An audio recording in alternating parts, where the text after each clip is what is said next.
Can he find a way to get to the point, take the lead away from Casey Kane, and gain a little extra gap on Tony Stewart? This 4-car's been really fast. This is what we saw in practice on Friday and thought that we may see. And then when today the race started, he was back in 15th to 20th a lot of the race, but now showing that muscle. Remember, it was on the first pit stop when most of the leaders changed just 2 tires. Casey Kane's team took 4. He gave up a lot of that track position. They spent a while trying to gain it back. Kane, crew chief Kenny Francis, leaving this team at the end of the season to go to Hendrick Motorsports. Red Bull leaving the sport. This team, all the people who work on these cars, their future in doubt. They continue to try and find a buyer for the Red Bull Racing team. And Kane continues to show them there's something there. Yeah, I think it just proves just what a good combination Kenny Francis and Casey Kane are, because they knew coming into this year that it was a one-year deal for them regardless of what happened to Red Bull. And here at the end of this thing, they're running as good as ever. Yeah, and I think that you have to consider Kenny Francis and Casey Kane championship contenders when they go over to Hendrick Motorsports right from the start. 2 to go. 2 to go. 35 and 20 behind you. You still got the 16 between you and him. You're doing good. 2 to go. Edwards not able to cut into the gap anymore. Those first few laps after the exchange of pit stops, when he knocked the second off, it settled right there at that 1 second. Edwards trying to catch Casey Kane for the win. Tony Stewart getting under Jeff Burton for 1 point toward the championship on the final lap of the race.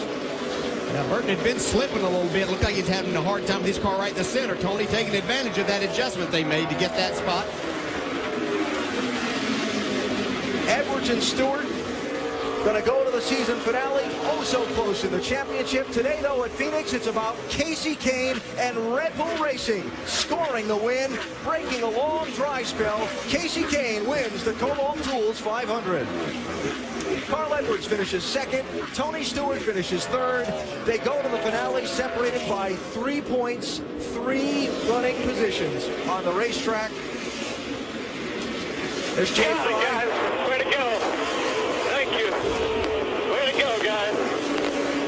Awesome job today. Thanks, Kenny.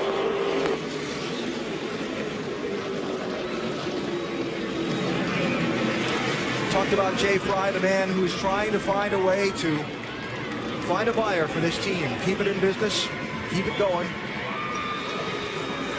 He was pictured there a minute ago in the celebration. Kenny Francis and Casey Kane celebrating the win at Phoenix, Vince. Kenny Francis, just one more race after this one before you leave the Red Bull deal and go over to Hendrick Motorsports. What's it mean to you to win this race for all those guys who worked so hard for you? I tell you what, this is unbelievable. I couldn't be prouder of the shop, you know, the Red Bull race team. The whole thing's just unbelievable. I mean, as hard as the guys have worked all year on all these race cars and putting them together and building us just superb equipment, I'm just so proud and so happy that we could win this for all them guys back in the shop.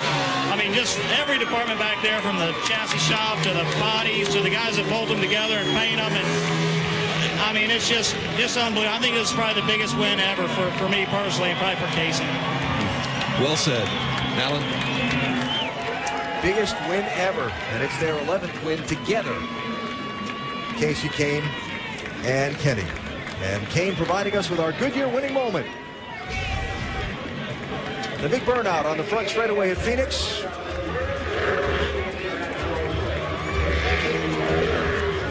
September of 09, the last time Casey Kane went to victory lane in the NASCAR Sprint Cup Series. He's done it today at Phoenix.